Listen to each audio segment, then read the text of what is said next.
Assalamualaikum teman-teman, selamat datang di podcast Tanya Aja, Ruang Baca Dolphin. Nah, pada kesempatan kali ini, kenalin nama aku Osi. Aku akan nemenin teman-teman buat tanya jawab di podcast Tanya Aja. Nah, kemudian aku mau tanya nih, kabarnya teman-teman hari ini gimana? Semoga dalam keadaan baik ya. BTW, kayaknya sekarang lagi musim hujan ya teman-teman. Semoga di musim hujan kayak gini teman-teman tetap produktif. Mungkin beberapa kali enak ya kalau rebahan gitu, cuman kayaknya jangan rebahan terus-menerus ya teman-teman. Kalau kata Hindia sih secukupnya aja gitu ya. Nah, mungkin karena ini episode pertama dari podcast Tanya Aja, jadi mungkin aku sedikit jelasin sebenarnya podcast Tanya Aja itu apa gitu ya. Jadi podcast Tanya Aja ini adalah sebuah podcast yang isinya kayak talk show dan Q&A gitu terkait isu-isu yang hangat di masyarakat gitu kan. Tujuannya apa? Buat mengedukasi aja sih teman-teman sebenarnya. Kemudian mungkin aku sedikit memperkenalkan juga Ruang Baca Dolphin gitu ya. Nah, Ruang Baca Dolphin itu apa? Ruang Baca Dolphin ini adalah sebuah platform edukasi yang bergeraknya secara offline dan online, ya blended blended learning gitu. Kemarin kita lebih sasarannya ke anak-anak, sekarang lebih mau mencoba menyasar ke remaja dengan mencoba membuat podcast kali ini gitu. Nah, pada kesempatan kali ini kita akan bahas podcast yang temanya terkait pernikahan nih teman-teman. Jadi kayak apa aja sih yang perlu disiapkan ketika kita akan menikah. Khususnya kita akan bahas terkait edukasi seksual kayak gitu ya teman-teman. Nah, pada kesempatan kali ini juga Ruang Baca Dolphin dan melalui podcast Tanya Aja berkolaborasi dengan Kak Alia Insyana Syafira atau biasa dipanggil dengan Kak Alia. Nah, Kak Alia ini adalah lulusan S1 Psikologi UGM dan kemudian Kak Alia ini juga orang yang sangat tertarik dengan isu-isu yang akan kita bahas pada malam hari ini atau pada kali ini gitu ya teman-teman. Nah, karena nggak perlu berlama-lama lagi, langsung aja kita panggil Kak Alianya ya teman-teman. Aku panggil dulu ya. Oke, halo Kak Alia. Halo, Osi. Oke, gimana nih Kak kabarnya Kak Alia nih hari ini? Alhamdulillah baik dan ceria ya kelihatannya. Kak Alia ini posisinya lagi di mana Kak? Aku sekarang lagi di Padang. Hmm, Oh, lagi di Padang. Kemarin Kak Alia udah lulus ya Kak berarti Kak Alia? Udah, aku setelah lulus aku langsung balik ke Padang kayak gitu karena harus nemenin orang tua juga di sini. Oh gitu, oke. Nah, kalau Kak Alia sendiri sekarang kegiatannya apa aja nih Kak? Oke, sekarang aku lagi kerja ya di salah satu startup yang berbasis di Yogyakarta. Terus aku juga lagi menjadi peer counselor gitu di platform temanmu nih, gitu. Di platform namanya temanmu kayak gitu. Cuma sekarang lagi nonaktif gitu sih untuk jadi peer counselornya. Jadi sekarang aku sibuknya kerja aja kayak gitu. Oh, menarik ya. Emang generasi milenial ini kerjanya di startup-startup gitu ya Kak? Waduh, startup geng banget gitu. Nah, pada kesempatan kali ini nanti kita mau ngobrol-ngobrol nih Kak terkait kayak apa sih apa aja yang perlu disiapin ketika kita sebelum menikah gitu ya, khususnya terkait edukasi terkait apa ya seksual gitu, sex education yang mana aku dengar-dengar kalian tuh tertarik gitu ya pada bidang-bidang kayak gini gitu ya. Nah, Iya. mungkin kenapa sih bahas sex education gini? Kalau dari aku sendiri sih sebenarnya mengangkat tema ini karena ini sih Kak, kayak aku melihat teman-temanku ini udah beberapa ada yang nikah gitu kayak gitu ya kayak gitu. Terus mungkin teman-temannya Kak Alia juga mungkin udah ada juga yang udah mulai menikah gitu ya Kak. Nah di sini Iya. tuh kadang aku juga kaget kayak wah keren juga ya ini temanku udah nikah kayak gitu ya. Terus kayak apa aja ya kira-kira yang mereka siapin udahan gitu. Nah, di sini juga aku pengen mengedukasi, bukan aku ya, tapi kayak kita semua pengen belajar bareng terkait sex education biar mungkin teman-teman di sini yang ada berencana untuk menikah bisa bersiap juga kira-kira apa aja yang perlu disiapin kayak gitu. Gitu ya Kak Alia ya. Oke, iya benar sih. Sekarang anak-anak muda sekarang banyak yang ini ya berani memutuskan untuk menikah di usia yang muda itu hal yang sangat luar biasa sih menurutku karena itu keputusan yang besar dan lifetime gitu kan ya. Bener banget. Oke, nah mungkin kita masuk pelan-pelan dulu deh Kak. Mungkin aku mau tanya dulu, sebenarnya sex education tuh menurut Kak Alia tuh apa sih Kak? Kayak gitu. Oke, sex education ya. Nah, mungkin sebelum kita langsung ke definisi sex education, kita harus paham dulu kali ya, hal yang paling mendasar gitu, seperti apa sih itu seks, dan apa itu seksualitas, kayak gitu. Kalau seks itu sendiri berkaitan sama penamaan fungsi biologis kita ya, seperti alat kelamin kita gitu, kayak penis untuk laki-laki, sedangkan vagina untuk perempuan. Sedangkan kalau seksualitas itu mengacu pada aspek-aspek biologis, psikologis, kemudian sosial dan budaya yang berkaitan dengan seks dan perilaku seks yang mempengaruhi kita gitu. Nah, jadi kita balik lagi nih, apa sih itu pendidikan seksual atau sex education gitu ya. Jadi itu segala sesuatu pengetahuan yang berkaitan dengan jenis kelamin kita, baik itu dari aspek biologis gitu, seperti organ reproduksi kita, bagaimana itu bertumbuh, bagaimana dia berkembang, kemudian proses menstruasi, mimpi basah, fertilisasi, kemudian sampai kehamilan. Kalau pada aspek psikologisnya itu bagaimana kita mengidentifikasi gender kita gitu ya, atau identitas seksual kita gitu. Bagaimana kita mengetahui orientasi seksual kita, ketertarikan baik secara fisik maupun non fisik kepada lawan jenis gitu ya. Mungkin seperti homoseksual, heteroseksual, biseksual, nah itu termasuk ke dalam orientasi seksual. Sedangkan kalau identitas seksual tadi seperti wanita, pria, priawan, waria, kayak gitu ya. Kemudian kalau dari segi sosial, bagaimana kita memahami seksualitas antar relasi manusia, kayak gitu. Sedangkan kalau dari budaya, bagaimana lingkungan itu tuh mempengaruhi persepsi kita terhadap seksualitas gitu ya. Jadi pendidikan seksual ini tuh nggak melulu tentang hubungan seks kayak gitu, ataupun mendorong anak muda buat melakukan hubungan seks gitu ya, itu salah banget sih gitu. Jadi pendidikan seksual itu lebih luas dan jauh lebih komprehensif daripada sekedar hubungan seks kayak gitu. Oh, menarik ya. Nah, itu teman-teman. Jadi kayak sex education itu tidak hanya terkait hubungan seksual ya. Mungkin karena orang-orang menganggap ini tabu karena biasanya langsung dikaitkannya tentang hubungan seksual aja gitu ya Kak Alia ya. Oke. Nah, kalau menurut Kak Alia ini sendiri sebenarnya seberapa penting sih Kak kita belajar terkait sex education gitu?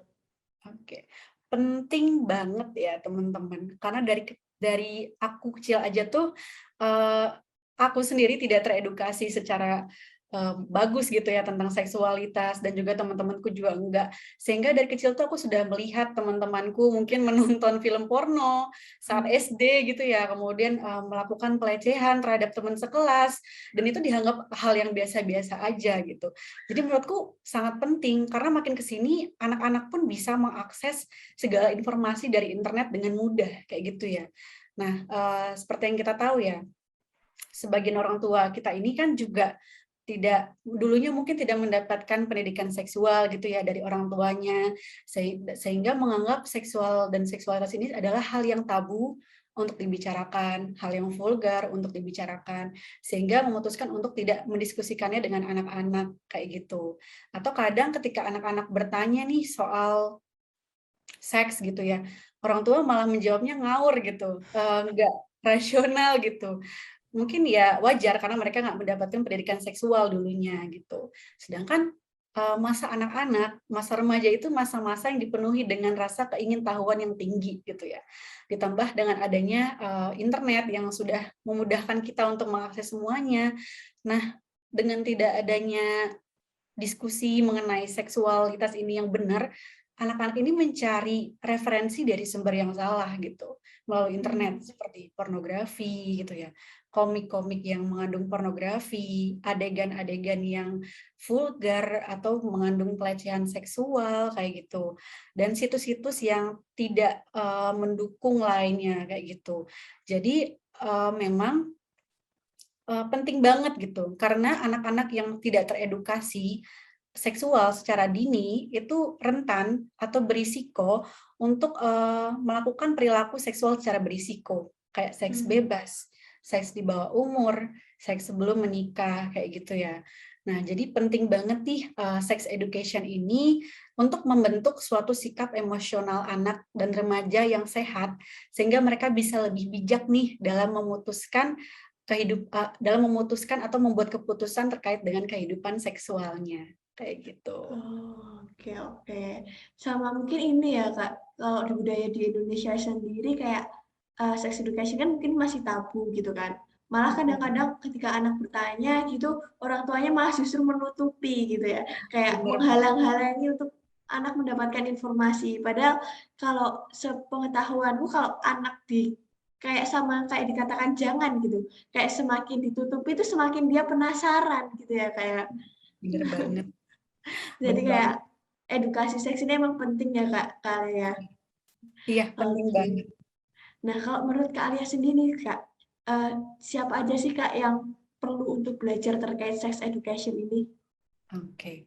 Kalau menurutku ya, semua kalangan usia itu perlu loh untuk mempelajari pendidikan seksual gitu. Baik orang tua gitu, maupun anak-anak dan remaja. Karena orang tua kan perlu nih untuk mengetahui juga cara mengedukasi anak-anaknya dan juga mungkin mengidentifikasi apa namanya perilaku seksualnya atau cara apa namanya, karena kan kalau sex education ini nggak cuma berlaku untuk anak-anak doang ya, tapi juga bisa jadi guideline untuk orang yang dewasa pun kayak gitu. Jadi anak-anak, remaja dan dewasa pun juga penting untuk mengetahui ini. Tapi disesuaikan dengan tingkatannya gitu. Nggak mungkin kan anak TK diajarin hal yang udah expert gitu ya, tapi kayak diajarin nih cara penamaan fungsi biologis kayak penis itu punya laki-laki gitu, alat kelaminnya laki-laki. Kalau vagina alat kelaminnya perempuan, bukan nyebut titit atau memeo atau apem gitu ya. Kayak nanti anak kan jadi berpikir kayak kok nama aslinya disembunyiin, ada apa gitu? Apakah tabu dibicarakan kayak gitu ya. Jadi kayak memang disebut dengan nama biologis aslinya gitu, bukannya disembunyikan kayak gitu. Jadi menurutku penting dipelajari oleh seluruh kalangan usia. Oh, berarti sebenarnya kalau buat anak kecil pun nggak apa-apa ya Kak, langsung diomongin itu penis, itu vagina, kayak gitu-gitu nggak apa-apa ya Kak? Gak apa-apa, justru dari awal Oh, tuh memang dikasih tahu yang faktanya gitu ya. oh, oke oke. Aku baru tahu sih kalau ini. Oke oke. Nah mungkin tadi kan kalau kata Kak sebenarnya semua kalangan itu wajib untuk istilahnya ya siapa aja tuh sangat-sangat dianjurkan untuk belajar sex education gitu ya. Nah, mungkin kita sedikit agak mengkerucut gitu Kak, karena mungkin aku sendiri, mungkin Kak Alia juga atau teman-teman yang nonton ini juga kayak lebih kebanyakan remaja gitu ya Kak. Nah, kalau menurut Kak Alia nih sebenarnya apa aja sih Kak yang paling penting gitu dipelajari oleh para remaja terkait edukasi seksual gitu? Oke, yang paling penting dipahami adalah bagaimana sih cara kita nge-treat diri kita sendiri dan membuat keputusan yang matang ya terkait perilaku-perilaku seksual kita gitu. Perilaku yang matang ini yang bertanggung jawab kayak gitu. Karena di masa remaja ini kan kita udah mulai mengenal lawan jenis gitu ya. Kita udah mulai punya perasaan suka, ketertarikan, bahkan tuh kadang aja anak remaja SMP tuh udah rasanya kayak pacaran tuh udah kayak suami istri gitu. Itu kan udah apa ya, maksudnya udah jauh gitu berpikirnya gitu. Jadi pentingnya belajar sex ed pada remaja ini adalah supaya kita punya guideline nih gitu.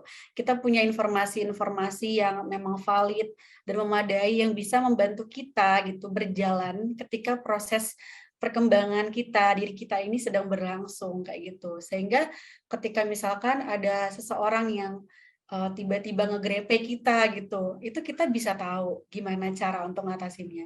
Atau kalau misalkan ada seseorang yang meminta meminta mencium kita gitu ya, meminta cium, itu kita bisa tahu apa yang harus kita lakukan. Kita bisa bijak gitu dalam membuat keputusan gitu. Oh, oke oke. Kalau sebenarnya kalau menurut Kak Arya sendiri, ini aku sedikit tanya sih. Kalau dalam lingkup pacaran gitu ya Kak, kan kalau pacaran gitu kadang-kadang kan masih ya ketertarikannya sangat tertarik tapi belum menikah gitu. Kalau terkait apa ya sex education gitu tuh sebenarnya tuh baik nggak sih dibicarakan untuk kedua pasang yang masih pacaran yang belum menikah gitu Kak? Baik dong, karena kan ini apa ya, sifatnya tuh mengedukasi kedua belah pihak gitu. Jadi yang cowok pun teredukasi gitu, bagaimana dia seharusnya memutuskan sesuatu terkait dengan perilaku seksualnya. Begitu juga yang perempuan, sehingga mereka bisa lebih wise gitu. Kalau misalnya kita masih pacaran gitu ya, kita belum menikah, tentunya juga disesuaikan dengan norma gitu ya, dengan norma dan nilai yang dipunya oleh teman-teman, masing-masing teman-teman kayak gitu. Sehingga ya tidak tidak berbuat gegabah atau sesuatu yang mungkin nanti akan disesali di kemudian hari gitu. Seperti mungkin memberikan keperawanan, tapi ternyata yang perempuan belum concern kayak gitu, belum siap kayak gitu, tapi diatasnamakan cinta lah gitu. Jadi kayak supaya lebih dua-duanya ini teredukasi. Jadi menurutku ini bisa diaplikasikan baik orang single mau pasangan, siapapun ini bisa diaplikasikan kayak gitu. Oke oke siap. Nah, oke. Tadi udah menarik banget ya terkait info dari Kak Alia. Nah, kalau ini nih Mbak, sebenarnya kalau dari lingkup pertemananku sendiri, karena kan mungkin udah banyak yang beranjak ke jenjang pernikahan gitu ya Mbak. Nah, terkait jenjang pernikahan ini, kira-kira tuh apa aja sih Mbak persiapan-persiapan yang perlu dilakukan oleh mungkin kita yang besok akan menuju ke jenjang pernikahan terkait eh, apa aja gitu yang perlu dipersiapkan dan apa aja pertimbangan untuk kita akhirnya memutuskan untuk menikah gitu dan mungkin lebih lingkupannya terkait seks edukasi itu sendiri gitu Kak. Oke, yang pertama mungkin ya kalau teman-teman yang pengen nikah gitu ya, mungkin bisa nabung nih uangnya, mulai nabung. Bukan cuma buat nabung buat ini ya, bayar WO ya, wedding organizer, tapi juga bisa untuk nabung pemeriksaan kesehatan pranikah kayak gitu. Itu untuk membantu pasangan menjalani kehidupan pernikahan yang sehat kayak gitu ya. Jadi ketika ada masalah gitu, teman-teman nanti bakal bisa mendiskusikannya dengan pasangan dan bisa mengantisipasi bagaimana cara mengatasinya. Karena kalau untuk pemeriksaan kesehatan ini tuh dengan bantuan profesional ya, ada psikolog, ada dokter, psikiater, ataupun konselor yang bisa membantu teman-teman gitu untuk persiapan menikahnya gitu. Tapi kalau misalkan nggak pakai pemeriksaan kesehatan juga nggak masalah. Mungkin yang bisa teman-teman diskusiin yang pertama adalah coba ceritakan atau diskusikan nilai-nilai dan prinsip yang teman-teman punya kayak gitu. Masing-masing dari pasangan itu punya nilai dan prinsip seperti apa gitu. Apa yang bisa kita kompromikan gitu. Pasti ada perbedaan kan. Nah, apa yang bisa kita kompromikan. Kemudian bagaimana cara berkomunikasi dan mengekspresikan afeksi kayak gitu. Itu juga perlu banget dikomunikasiin karena orang kadang punya love language yang berbeda-beda gitu kan ya. Ada yang physical touch, ada yang quality time. Nah, itu sebaiknya diberitahu di awal gitu. Love language-ku adalah quality time. Berarti aku akan merasa sangat dicintai ketika kamu meluangkan waktumu untuk aku. Sedangkan mungkin yang pasangan satu laginya punya ini words of affirmation, love language-nya. Maka dia suka ketika diberikan pujian, diapresiasi, dihargai kayak gitu. Nah, itu penting banget buat dibahas. Yang kedua adalah mendiskusikan atau terbuka terhadap kondisi kesehatannya ya. Mungkin ini sedikit sensitif seperti riwayat kontak seksualnya kayak gitu. Tapi tujuannya bukan buat ngepoin mantannya siapa, udah ngelakuin apa aja gitu, enggak. Tapi kayak buat antisipasi kesehatan gitu.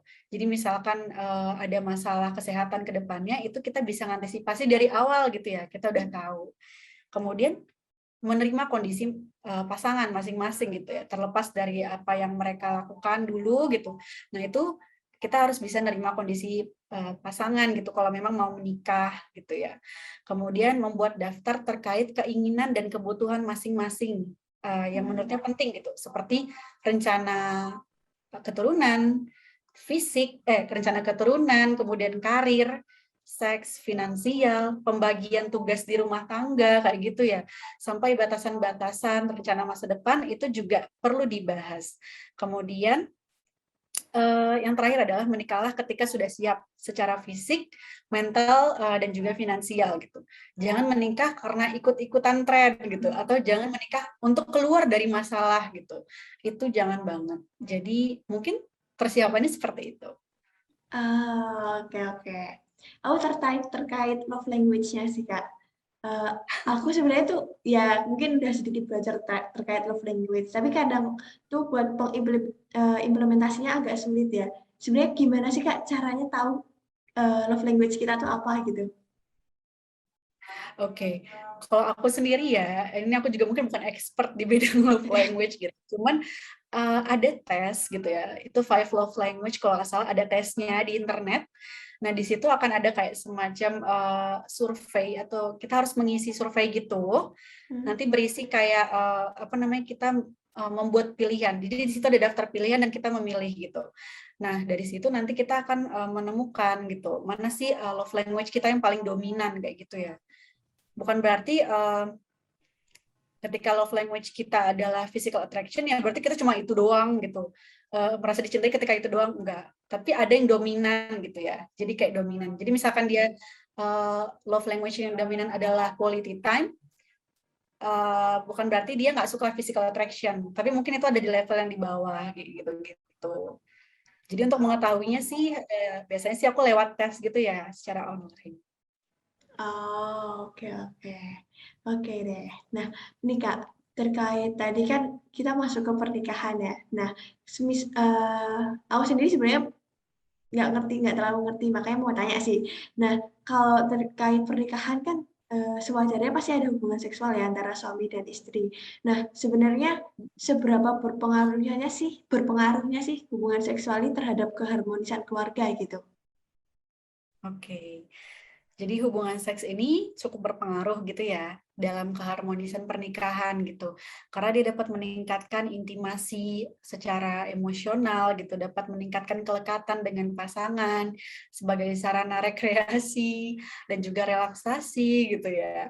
Kemudian memberikan kenyamanan fisik dan psikis dan juga bisa menurunkan stres gitu. Akan tetapi hubungan seksual itu bukan satu-satunya yang mempengaruhi keharmonisan keluarga gitu ya. Kalau misalkan teman-teman tahu itu ada teorinya Sternberg ya, yang Triangle of Love. Di situ ada 3 jenis cinta, yaitu ada passion, commitment, dan intimacy gitu. Di mana passion itu adalah ketertarikan kita baik secara fisik maupun non fisik, secara seksual gitu ya kepada pasangan. Kemudian kalau intimacy itu rasa kehangatan, kedekatan, kelekatan dengan pasangan, di mana kita bisa jadi diri sendirilah gitu kalau sama dia. Sedangkan kalau komitmen adalah keputusan yang kita buat secara sadar gitu ya. Kalau untuk contohnya short term adalah keputusan untuk mencintai seseorang. Tapi kalau untuk long termnya adalah keputusan untuk mempertahankan cinta tersebut kayak gitu. Jadi ada 3 komponen cinta. Nah, saat memasuki usia dewasa gitu ya, orang-orang kan udah mulai pengen berkeluarga nih. Di situ mengenal cinta, di situ mengenal kelekatan, keintiman, dan di situ juga hasrat seksual lagi tinggi-tingginya nih gitu. Hubungan seksual mungkin lagi sering-seringnya juga gitu ya, merupakan hal-hal yang menimbulkan sparks gitu di dalam hubungan. Tetapi ketika usia sudah mulai masuk ke usia pertengahan, usia lanjut, hubungan seksual ini sudah mulai berkurang gitu frekuensinya, udah nggak sesering dulu lagi. Nah, apakah itu berarti keharmonisan mereka udah nggak ada lagi? Ya, nggak juga gitu. Mungkin karena yang lebih dominan adalah intimasinya gitu. Semakin tua orang semakin menginginkan keintiman, kedekatan dengan pasangan maupun mempertahankan komitmen gitu ya. Jadi seksual ini atau passion ini enggak yang terlalu menjadi faktor utama keharmonisan lagi kayak gitu. Jadi kuncinya adalah hubungan seks ini memang penting gitu ya untuk menjaga keharmonisan, tetapi ada yang lebih penting lagi seperti menjaga komunikasi, komitmen dan keinginan untuk mengeksplorasi gitu ya. Jadi kan ketika tua nih mungkin udah bosan dengan hubungan seksual, mungkin kita bisa mengeksplorasinya nih gimana caranya bisa nimbulin sparks itu lagi kayak gitu.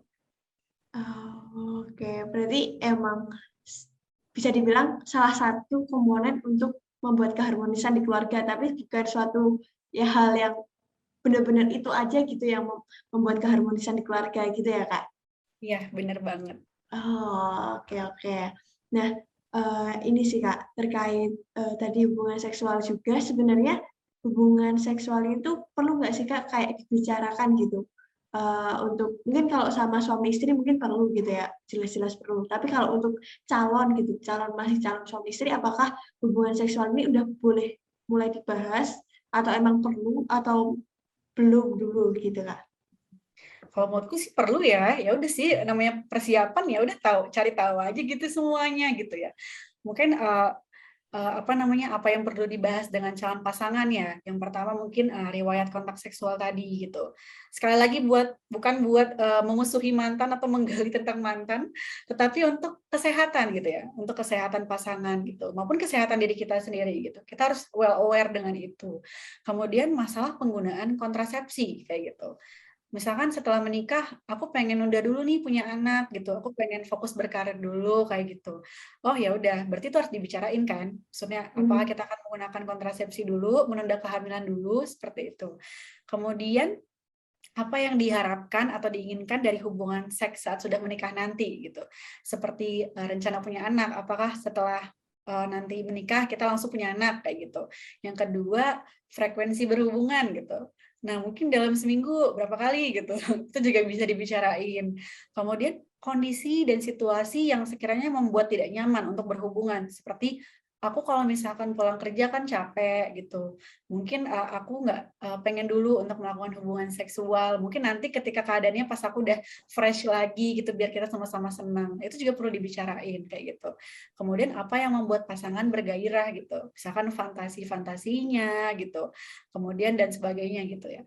Dan terakhir tuh apa yang disukai dan apa yang tidak disukai dalam hubungan seks gitu. Jadi itu juga perlu dikasih tahu dan diceritakan. Seperti itu. Oh, oke oke.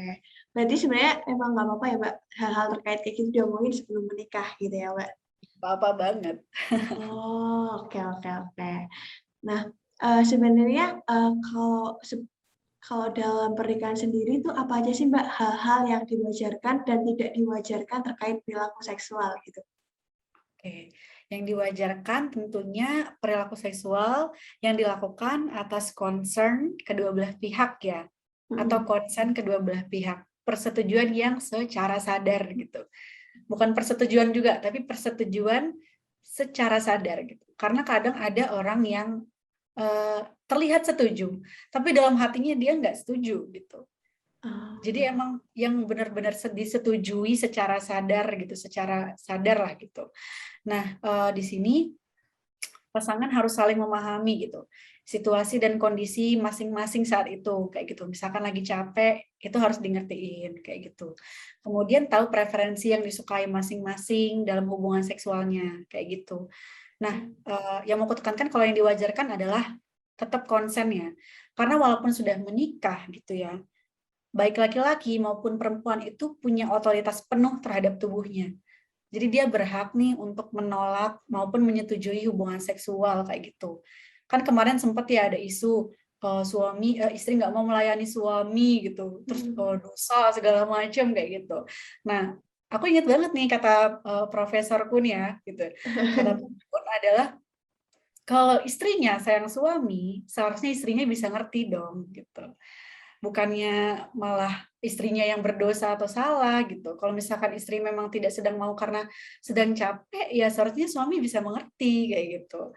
Jadi aku sangat menghormati gitu cara pandangnya Pak Kun gitu. Kemudian hal yang tidak dapat diwajarkan tentunya hubungan seksual yang bersifat dipaksa gitu ya.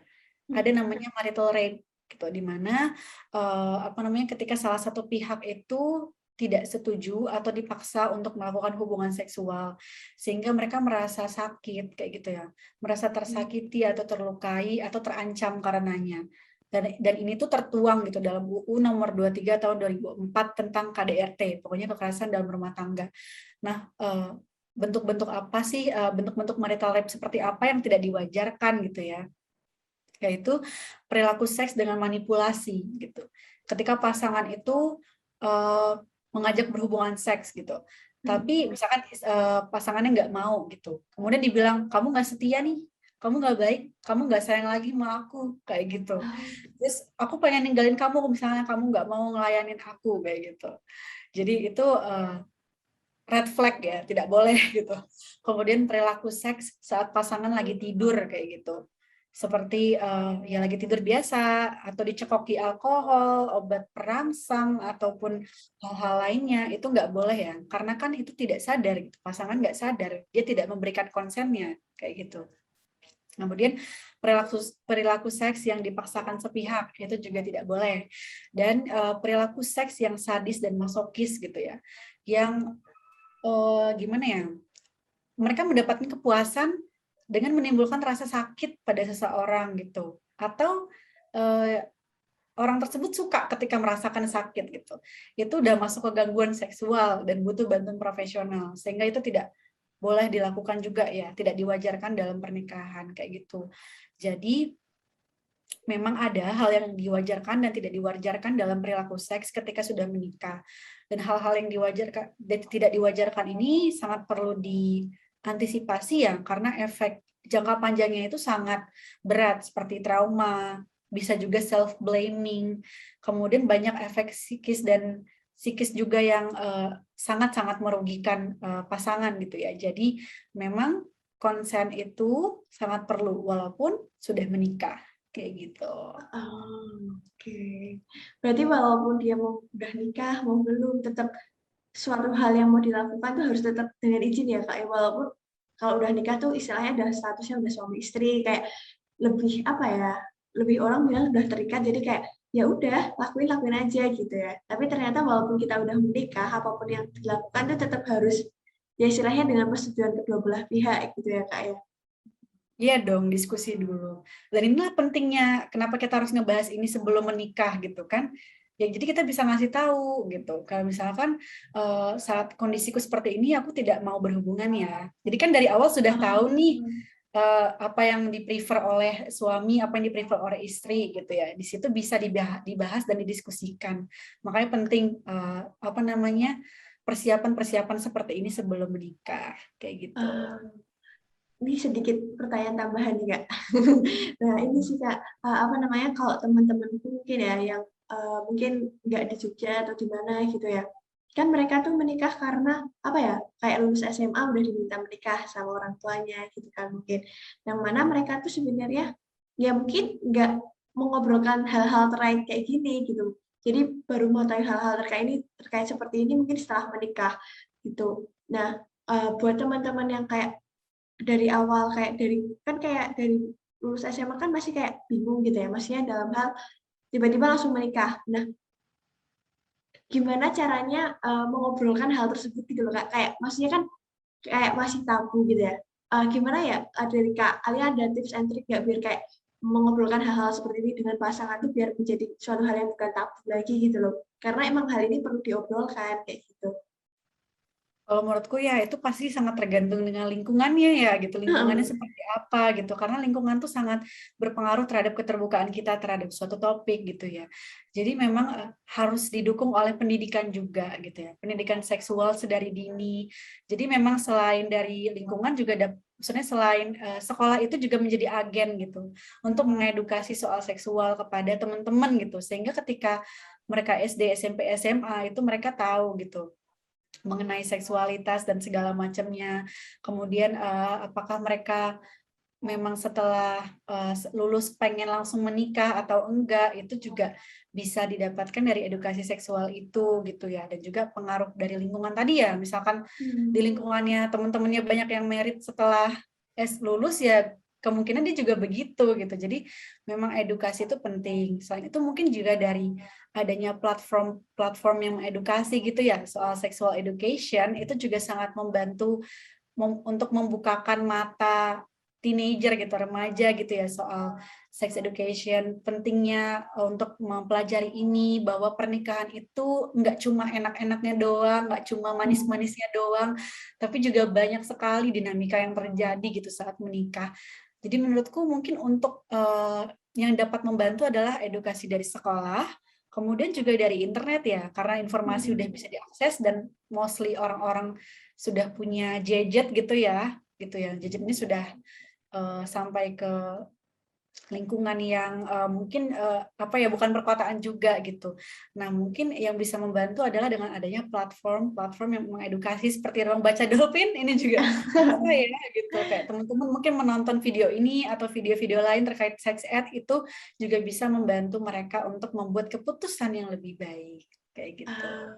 Oke oke oke. Emang kalau hal-hal yang emang masih tabu gitu emang pendekatannya harus pelan-pelan juga kali ya Kak ya? Bener banget gitu. Hmm. Karena kan ya mungkin dia seumur hidupnya menganggap itu hal yang tabu, berada di lingkungan yang menganggap itu hal yang tabu. Jadi kan memang sulit gitu kita untuk langsung secara frontal mengedukasinya, tapi kayak pelan-pelan diajak diskusi gitu ya.